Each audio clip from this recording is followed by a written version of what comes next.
Hello, dear conference participants. Thank you so much for being here. My name is Linda Hollatz, and I have a lot of lived BFRB experiences, which I will share with you before I get into my presentation. First of all, I'm a relative. I was born into two families with a lot of BFRBs. On my father's side, on my mother's side, there were all in all 7 variations of body-focused repetitive behaviors. And here you see a photo of my paternal grandmother, who was an excessive nail biter. And in my family, it was understood that this is not just a bad habit, because both of my families had severe trauma through World War II, and somehow it was just, everybody knew that this was more than just something someone could get rid of easily. So there was not much judgment. But then when I was 9 years old, I became an affected individual myself, and I started to bite my nails. So it started with nail biting, skin picking around the nails. And my whole family was just adamant that's not going to happen. We don't want you to have that too. And so they did a lot of things to discourage me, and they succeeded. So I stopped at age 11 and didn't do anything for about 2 years until I let my bangs grow out. And all of a sudden I had at one point I had a split hair hanging in front of my face. And it was the late 70s in Germany, and there was already enough media and advertisement from the beauty industry so that I knew that was bad news. A split hair is bad.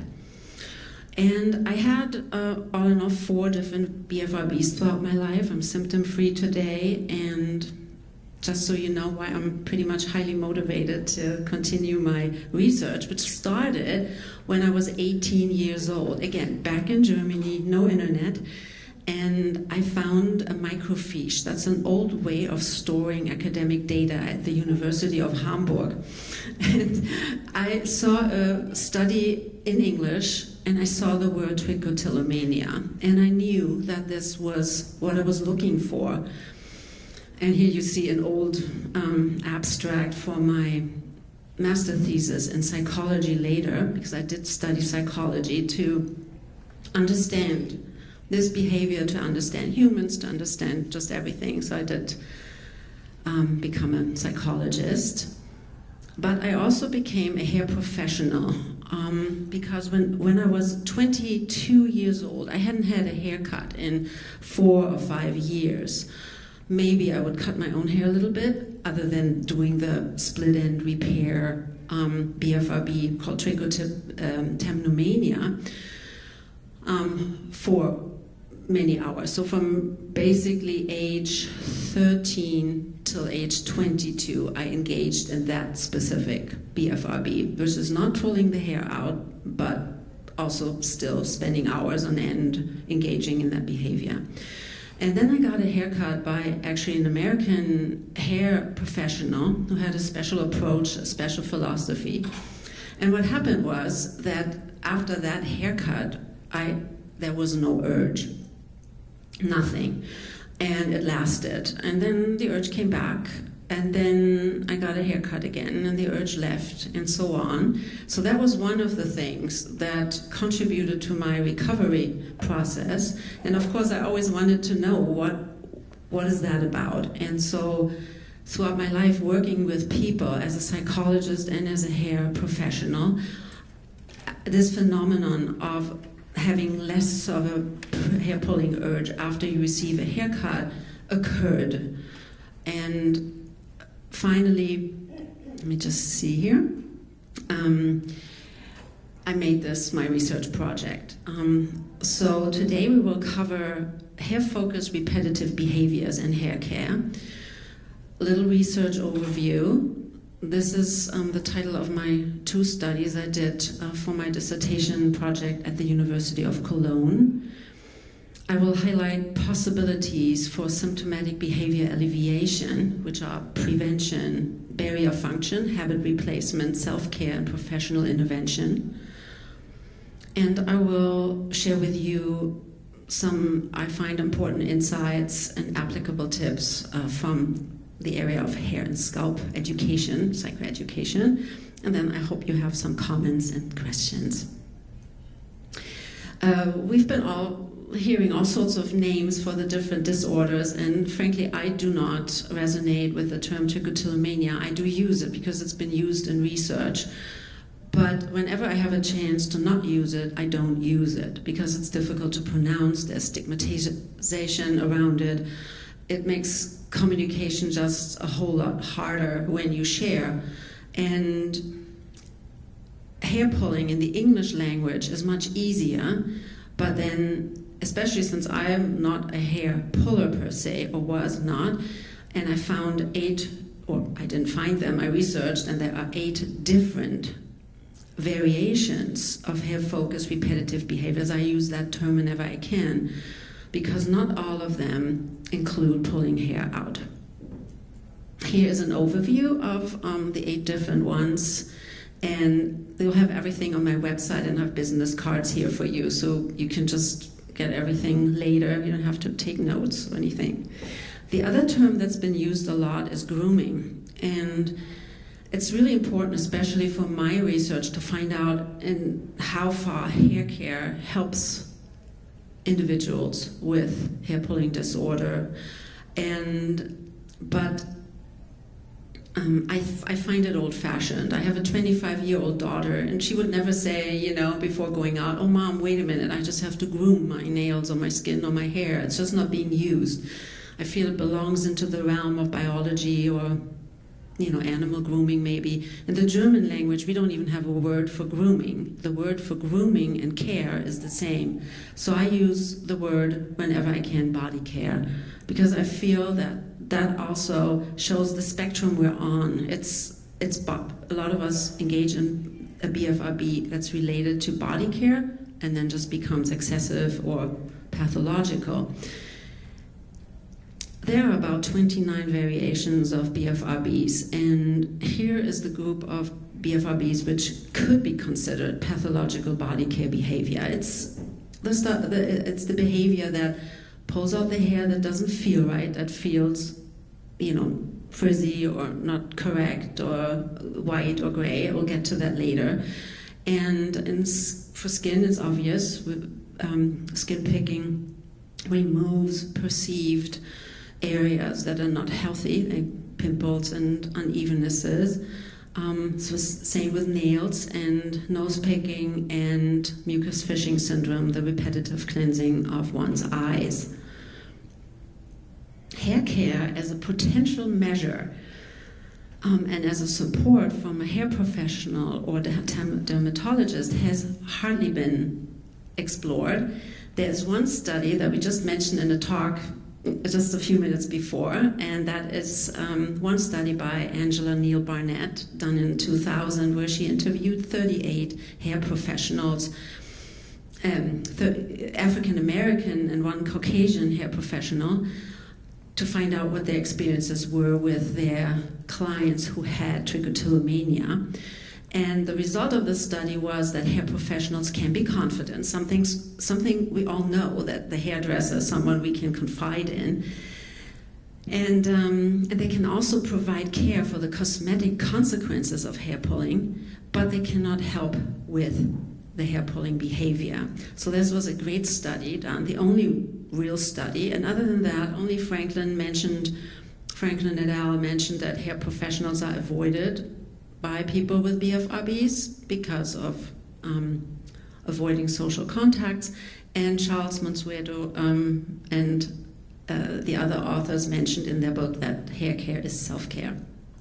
However, there's so much information out there that I wanted to scientifically put down on paper. So it's clear that it's not just destructive behavior that people with BFRBs engage in, but just parallel. There's a whole part where we do care for our hair, our nails, our skin. And the public and semi-private information from clients and other hair colleagues and on blog posts, websites, there are reoccurring themes, and I wanted to see if those themes also recur when I scientifically lead a study and ask people. And they did, by the way. So they all came up again. Most importantly, how to style your hair to cover bald spots, makeup for missing eyebrows or eyelashes, how to treat wounds, and how to stimulate new hair growth. The theme of avoiding the hair professional because of shame, because of frustration when feeling judged, misunderstood, ridiculed, and reprimanded, and the fear that the hair professional just doesn't know about it and needs to be educated or talked to, and then the individual has to explain, defend, or even lie. The two other themes were in social media, cutting hair yourself and shaving all the head hair off. And there were also some positive experience, like one of you, I don't know where you are, we talked about it, when you have a hairdresser that you can trust and that accompanies you through your BFRB, that's like a lifelong friendship. So once people find a hair professional who treats them like a normal person, that's very positive. So the core question of my research is, what effect does personal and professional hair care have on hair-focused repetitive behaviors? And in the first study, there was an online survey where I asked people in the German-speaking countries, which are Austria, Switzerland, Germany, and Liechtenstein, a very little country, just about their experiences with hair care and hair professionals. And I wanted to analyze the connections between the behavior and the hair care behavior. And the second study, I brought together 43 women, it ended up being only women, with hair professionals for a mindfulness-based hair treatment and haircut to see if it's tailored to their needs, has an effect on their symptomatic behavior. Not getting into the details of each study, they all will be published and accessible, but just so you know, I had 195 people. Initially 341 clicked on the survey, but it went down because people, did not pull the hair on the head. And that's, for those of you, I apologize, but this research is really just focusing on people who pull or do anything with their head hair, just to narrow it down and learn more about that. And everybody had to fill out the Massachusetts General Hospital hair pulling scale and to make sure whether they're really affected or not, and 3 other measures. This is the hair care inventory for HFRBs, where I asked questions about the onset, the recognition, which was interesting. The average age of onset was 13, but the average age of recognizing that it is actually something is 17. And I asked questions about the condition and health of hair and scalp. I asked about the hair care and scalp care habits, about the fact, do people actually touch their own hair other than pulling, or do they let someone else touch their hair? And then there was a lot of room for open questions. So the study confirmed that yes, which we all know, constructive hair care exists parallel to the destructive hair pulling behavior. That was super important to me because of the stigmatization. It's when someone hears that there's an individual who pulls out their hair, that's all they think of, but it's just one part. And there's this proof now, yes, it's just one additional behavior we do. Now, the interesting stuff was that the quantitative analysis revealed that the hair care practices such as washing, combing, brushing, cutting, coloring, and shaving lessened the hair pulling. Perming the hair and styling didn't show any effect. Perming, hardly anybody permed their hair out of my study, but the styling was surprising because I thought that styling the hair would sort of tuck the hair away and create a barrier, but wasn't so. A third of the sample, which is about 60 people, 60 individuals, reported that yes, they have their scalp and hair occasionally touched in a caring way by another person, which resulted in a reduction for 1/5 of the sample, so about 40 people. And then I analyzed the over 500 text entries. There were 9 categories that people felt they wanted to share about. It was super revealing and touching, such as the process. What exactly happens before pulling the hair? What are the sensations triggered by the hair texture, negative as well as positive? Salon hair visits were mentioned, and a few other things. The majority of the participants actually said specifically that the actual or perceived undesirable health condition of scalp and hair triggered their pulling. Now I say actual and perceived because, for example, I had a very high number of people in my survey who said that they have alopecia areata, which is a form of hair loss where you lose hair in patches and it's not really super smooth. And about 20% thought that they had alopecia areata, which is questionable because it's a very rare disease. It happens usually only for 2 to 3% of the population. So again, hair health education would be needed, but we have to take that with a grain of salt. But still,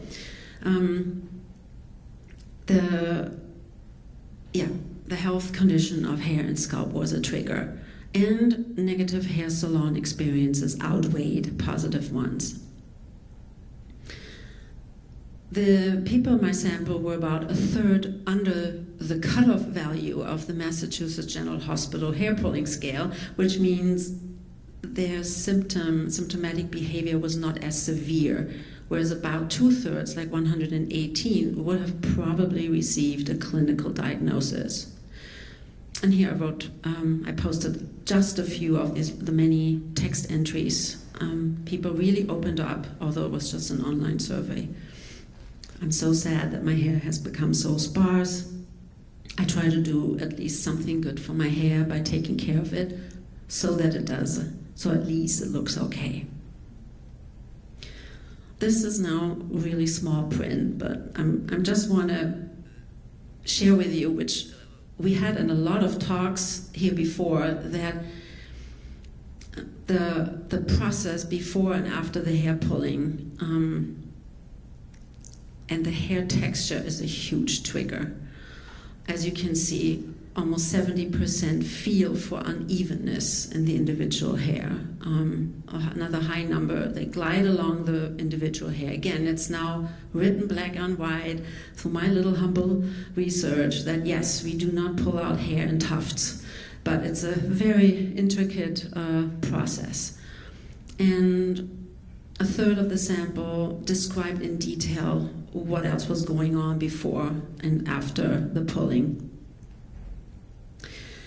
And a little lower, you see almost 70% say that the hair I pull out has a specific texture, and then all the way below you see that this texture triggers sensations for 70%, and the feeling that the texture evokes is for once, it's 86 people commented. That's now not a percentage number.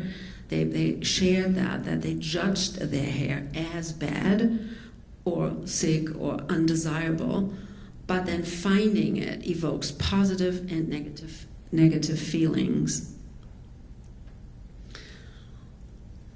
Half of the sample described the feeling of their scalp as flexible, not evoking any sensation, healthy, light, normal, and relaxed. But the other half reported that their scalp felt tense, inflamed, irritated, warm, heavy, under pressure, itchy, crusty, dry, painful, sore. That's a lot. And more than half of the participants reported that they actually experienced, and I counted them, 21 different medical or unpleasant scalp conditions, such as scalp rashes, eczema, psoriasis, which increased, of course, the likelihood of touching the head for 50%.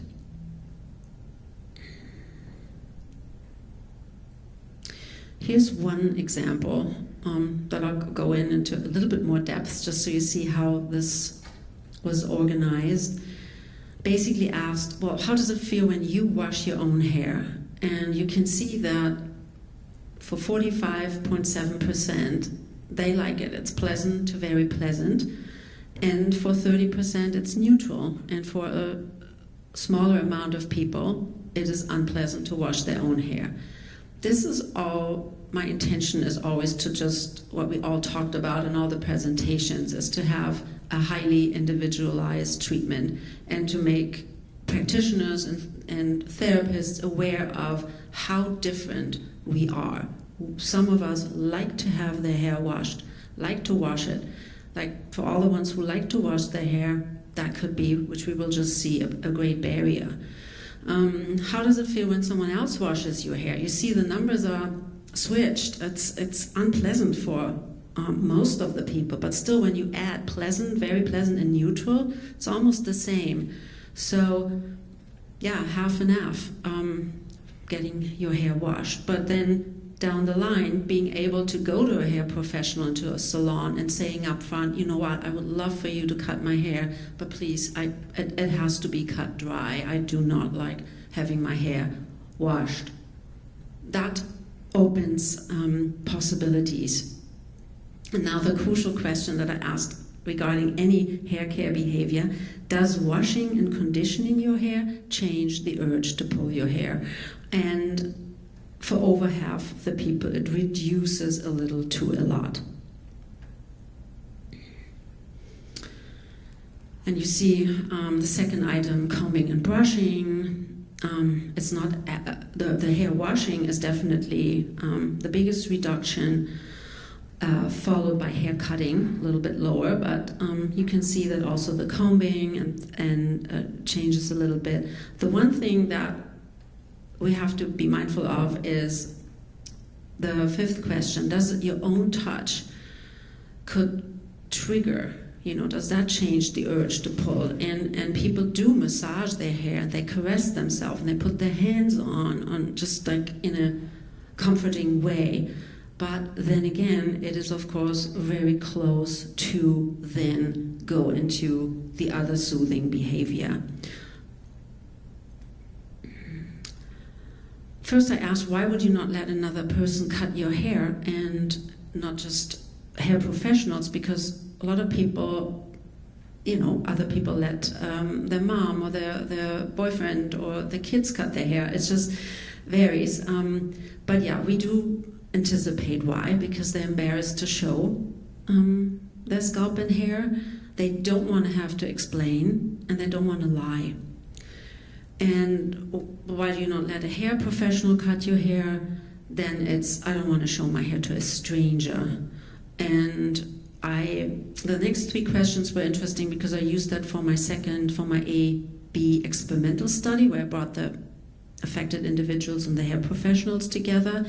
I thought that, or had assumed, that they would really, that it matters to them whether there's privacy or whether they would sit in front of a mirror, whether it would be a loud, hectic salon, because that could compromise communication. It wasn't, at this point, not a reason for not getting a haircut. As a matter of fact, this sample, half of the people, of the almost 200 people, go to a hair professional, and the other half doesn't. So now we're at the second study, and again I had 43 individuals, women, and we measured, they filled out a diary, a hair pulling diary, 14 days before the intervention and 14 days after, and they filled out the the Massachusetts General Hospital hair pulling scale, 5 timelines. Here you can see a little time point chart. The whole process took 74 days.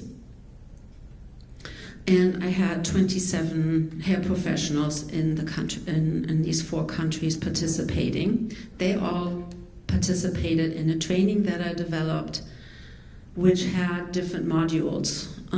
I did it online because it was obviously people were at different places. It was much easier to do it online. I introduced them to BFRBs, to trichotillomania, the history, terminology. Then I asked the hair professionals if they have experiences with it, because if we just do math and we take all the hair professionals in the world, I personally, my hypothesis is that more than our 5% of people are affected because they, just like me, got interested in the theme and studied it. So I have met a few hair professionals along the way who have trichotillomania.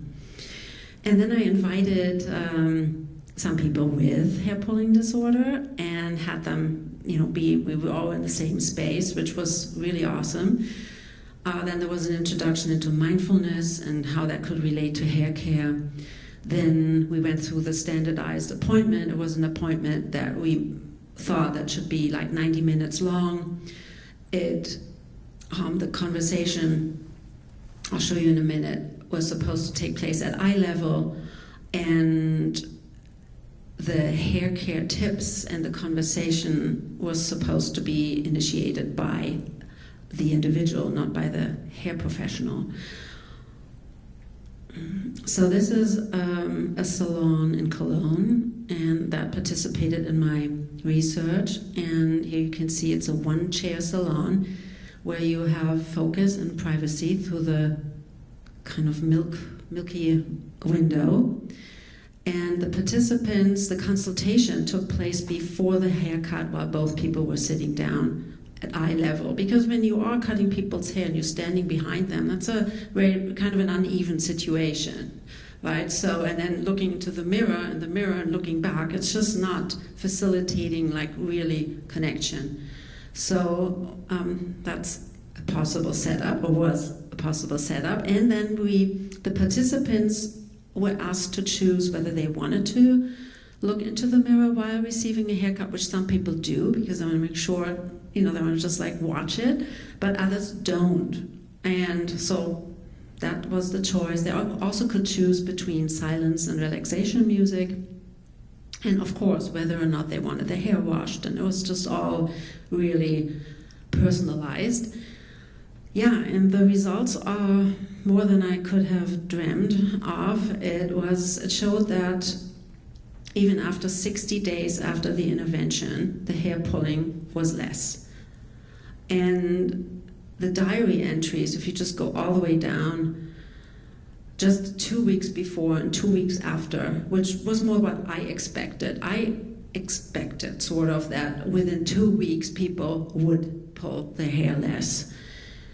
But as you can see, it was the total sum that the 43 women pulled their hair in those 14 days was per day 60 minutes, so the average. We had people who just did 2 minutes, we had people who did 11 hours. So, but the average was 60 minutes, and the 2 weeks after it went down to 33 minutes. And for me, as a recovered BFRB person, every minute, every hour, I don't have the urge. I just celebrate it. It's great. It's gained time for me, or gained quality of life, or peace of mind. So that was, those are they're actually statistically even significant, these results. So that's really good. But on a personal note, I received 43 thank you emails from people, and they continue to share what happened beyond that. So that was also very good. And the most amazing thing is, so I'm still not knowing exactly why do people pull less after a haircut, because what they said is, unanimously, is the fact that the hair professional did not judge them, was empathic, and treated them like a normal person. Now, how that translates into not pulling needs more research, I guess. So back to what's coming out of this research. Well, there are hair care possibilities for alleviation, and one big chunk is prevention through scalp and hair care education. And I'll get to a few points after this overview here, because sometimes it's very simple, but as you see, well, I'll get to the next one. So first of all, hair care has barrier functions, and we all know what barriers are, those little bandanas and head covers, but water is a barrier. And a haircut can be a barrier. It's that feeling of you have a hair style or cut, and it's just somehow like a shape. It's almost like a hat, and you don't want to necessarily destroy it at once. So for some people, a haircut functions as a barrier. And then in terms of habit replacement, it's not habit reversal, it's habit replacement. It's brushing and combing. So instead of pulling, you brush, massage, or comb your hair. And I remember one woman who participated in a study who also participated in an online self-help group I was a member of. And for her, just learning how to brush her hair, she went to a hair colleague of mine who told her, who shared with her, she was 22 years old, and she's literally never really brushed her hair, or people didn't teach her that brushing could be good for hair, for some types of hair, not all types of hair. So it's just one option that I'm pointing out here. The self-care, there's a little exclamation mark because it's tricky. I also met among, let's say, 12 people with hair pulling disorder.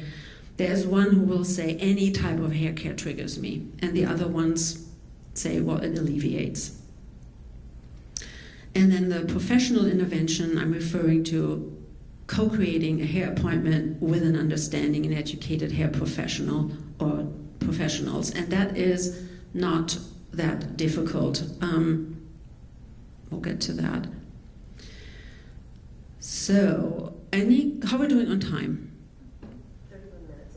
31 minutes is good. So I can take a moment because now I'm going into some insights and tips and question and answers. But is there any questions so far or any comments so far regarding the research? I'll say it makes sense, at least the data you have. And as someone who hasn't had a haircut since 18, and I'm 37 now, it's a lot of it resonates. Yeah. Yes, Keisha. Also, what you were saying with regards to hairstylists, once you actually find someone who really knows how to work with your hair and understands how freeing that can be. I know that for me personally, I have 2 at home, and they're invaluable. And one, okay, she's better with kind of doing haircuts and asymmetrical cuts. She's also a barber as well. Mm-hmm. So I go to her for when I actually cut my own hair. But if I want something different, say I may be going to an event and I may want a weave or something like that, she's very good. In other words, she's very good at weaves. They're both in Philadelphia, and they are invaluable to me. And the first one, who's really good in terms of doing hair weaves and things, I knew her before she even had her daughter. That's how long, and it's been easy 10 years that that I've been going to her. So I absolutely agree with you when you say that. Typically you find someone, they're good, they see you and they hear you, you stick. Yeah, thank you. Yes. I'm just curious, have you looked at, or maybe it's in your future plans for research, or are you aware of anyone else who's done any research on hairdressers that specialize in dealing with wigs? If I have deal with wigs.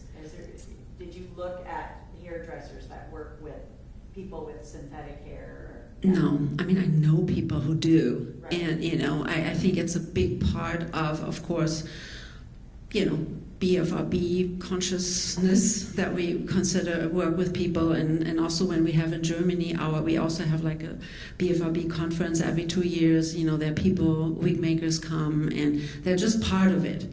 But I haven't really done any research, and this sample of the 195 people, I did ask, how many wear wigs for myself. It was just very few. Well, maybe 10% or so. So it wasn't a big issue. Also, dreadlocks wasn't a big issue.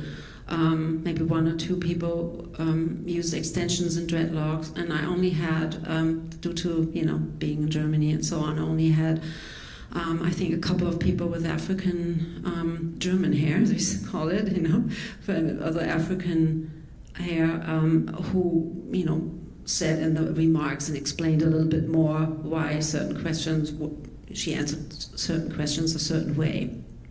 Yeah, but yeah, definitely. Where I'm getting at with this whole research project is, of course, the shared vision of expanding the BFRB support team for individuals to hair professionals, dermatologists, cosmetologists, facial therapists, and wig makers, and so on. And just to really bring them on board, because I believe, not just because of my personal experience, but because I've been working with clients for over 30 years, that just hair care makes a difference. Even if we're dealing with a psychological disorder, it's just can really change things. So yeah, now I'm getting to some insights and how I call them possible traps. I refrain from calling this the hair-spiracy, sort of conspiracy section, and here, again, we're talking now about a little bit about hair extension and wigs, but in a different context, not in a context where you donate your hair so the Cancer Society can make wigs for kids who need them. That's all good. I'm talking right now that we are consciously or subconsciously constantly comparing our hair with what I call fake hair through the media. The hair that we constantly see on magazine covers, in movies, on social media, which is not real hair. That's not. I don't want to say wigs and extensions are bad, but what is really hard is that when you see hair that's been digital processed and people compare themselves to that because it looks just so perfect, so shiny, and I'll give you some examples. And one example was I was riding the bus in Hamburg just a few years ago, and I was sitting across two girls, maybe 8, 9 years old, little girls, and they had no idea who I was and that I'm into the theme of hair. They started to talk hair, and they said that something like, "I don't know what to do. My hair is so broken. It's so bad. I feel bad. I don't know what to use it." Well, and then the other one started to mention conditioner and so on. And I looked at their hair, and their hair was beautiful. It was fine. It was untreated chemically hair. It was healthy 8, 9-year-old hair. And these young little girls already felt bad about their hair and thought there was something wrong with it. And that is, which I will show it to you in a minute, it's just because when you see the fake hair in the media, you don't see hair that's broken off. Like, you will not believe how many people come to me and say, "Linda, my hair is all broken off." I said, it's not broken off. Broken off, hair that's breaking off is rare. Split hair is rare. If you have like a lot of chemicals in your hair, I've seen hair that breaks off when you just touch it, but it's like 1 in 1,000. It's not that, but it's a profit-driven industry, and their interests in wanting people to not feel good about their hair, so we buy products. And then the next thing is that this profit-driven industry knows that we don't want to be boring, and we don't want to have boring hair, and we want to find a style that's just like uniquely us. Like, I've been asked hundreds of times, I said, "Linda, can you cut my hair or consult me? What is the ideal hairstyle for me? Like my soulmate hairstyle, what is it?" And there is a good haircut for any point in time for anybody, but the truth is there are 100 hairs. I can look at you and you would look good with long, medium, or short hair, so would you, and it's just we have a wide array, but somehow, the search, there must be something better. Again, it drives, it adds to insecurity, low self-esteem, and it drives to consumption. And the truth is, which I also teach in my hair seminars, there are only 6 basic hairstyles. And in the magazines you can read, there are like the 30 fun spring hairstyles, or these are the 8 haircuts that will get you the woman of your dreams, or whatever. It's just like all over, but the truth is there are only 6. They are long hair, layered or one length, medium hair, layered or one length, or short hair, layered and one length. And then not having the hair super short, close to shaved. I personally think it's like number 7, because it's, it's just another option. And everything else are variation in colors and textures, in bangs or no bangs, and hair a little longer in the back, hair a little longer in the front. These are all variations, but yeah. But it's really, that's it, right? So those are some traps I want you to be aware of. And understanding the growth cycle of hair is one thing. That, what I said earlier, is so important. There are 3 phases in our hair growth cycle. If our hair would not have these 3 phases, where it grows, it rests, it falls out, if these were not like in a mixed up order, we would all grow hair. It would grow 6 inches per year. It'll all fall out. We would have no hair. We would grow 6 inches per year. Something like that. There is a reason why we have some hair that grows, some hair that rests, and some hair that falls out. So we always have hair. And but that's why our hair doesn't grow out the same way. I have shaved my hair in 96 or so. I had my hair shaved because I felt like I needed to have that experience to just know what it feels like. And first it grows out all evenly, and then at one point it just doesn't anymore. Some grow, some don't. It's, yeah. So yeah, hair doesn't grow out evenly. And hair grows in a spiral. That's why this cute little baby is there, and you can see it so well, the cowlicks or the spirals. It actually, for 90% of our people, and you can feel it right now if you go with your hand and go in the clockwise motion around your hair, the spiral goes clockwise, but the other 10%, mostly identical twins, it goes the other way around. So that means that the hair grows, into one direction, and then here maybe it goes like this way. But of course, we want symmetry. And I'm not talking the OCD symmetry, that's also another topic. But symmetric faces, just because we have 2 eyes, 2 nose holes, 2 ears, and so on, we're just like sort of geared towards symmetry, and that things should be symmetrical to be aesthetic. But hair is not does not grow symmetrical. I mean, even a perfect spiral, it just has a twist. So that spiraled a multi-billion industry in perms and gels and whatnot to make sure both sides look even. So I just want you to know that.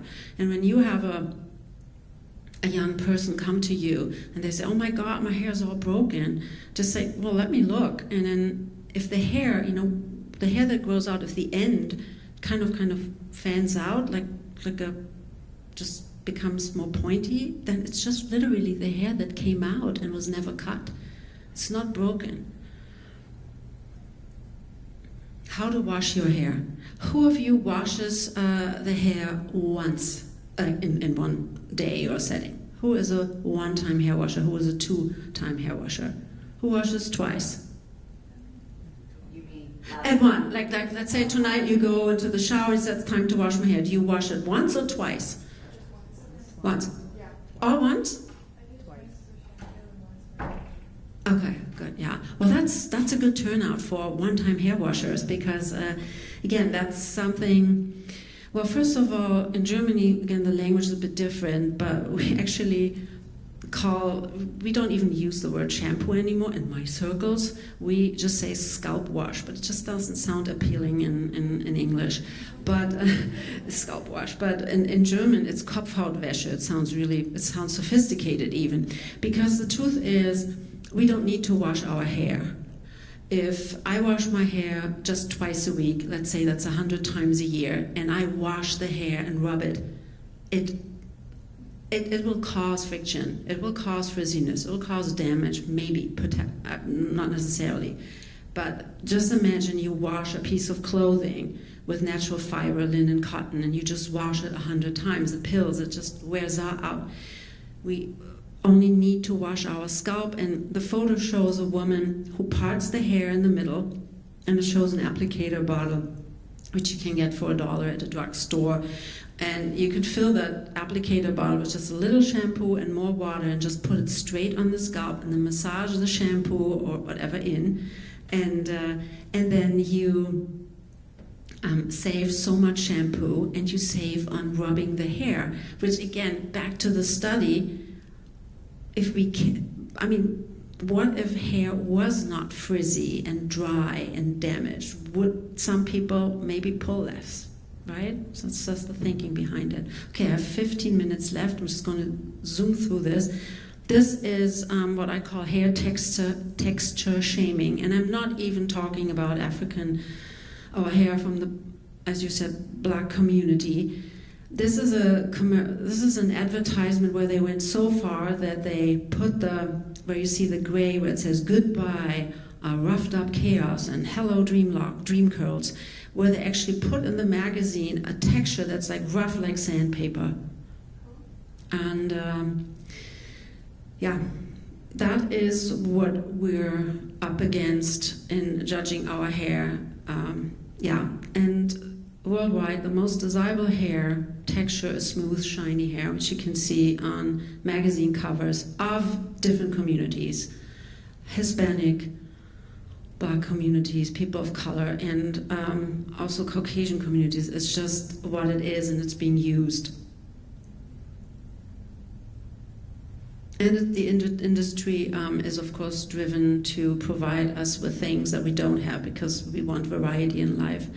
Split hair, same thing. It's bad, unhealthy, undesirable. What's the real cure? I'm going to see if I can get to that in a minute. The real cure is, prevention, and also to cut it, but to rather do a split end repair job with a professional, which you can talk to about, and not having like the whole hair cut shorter just because there are a few split ends. It's usually just the hair that covers the rest of the hair, the umbrella hair, and the underneath hair is usually healthier.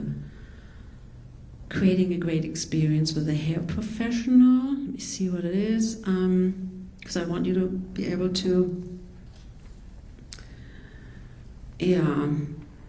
ask questions also. Yeah, hair professionals. Well, what I find is that when you find a salon or people and you don't have someone yet, all it takes is just approaching them and asking them if they have a few minutes to talk, and then you explain a little bit and you find out whether you want privacy, or you basically just tell them that you have this condition. And there's like, I have little write-ups, so we made little write-ups for people who lack the words. And what you will often find is just tremendous understanding. And the issue with privacy can be solved by asking the person if you could come after hours and just say, is there a possibility I can be your first appointment in the morning or the last one at night? That has been proven to be quite helpful. So I have business cards here. This is my dissertation website, which is like obviously not connected to anything else I do because it is purely devoted to research and contribution, and my Instagram and my email. And you can ask me anytime anything about hair. I'd love to hear from you. And now if you have any more comments or questions, I'm going to leave this on. Does anybody have something? Yes? This is for everybody in here. Yeah. The room. My name's Alex, by the way. I have not been to a salon in very long. In your experience, or anyone's experience, is it difficult to find a hair salon or a hair professional that would be okay to do like a more private appointment? On the TLC website, under like resources, they actually have a directory where you can search for people that are familiar with BFRBs and Like by location? Safe people, yeah, by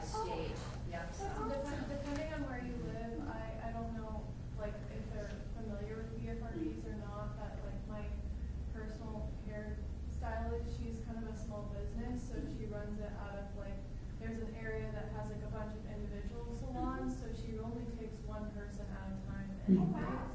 And so it's her own individual salon, it's just you and her.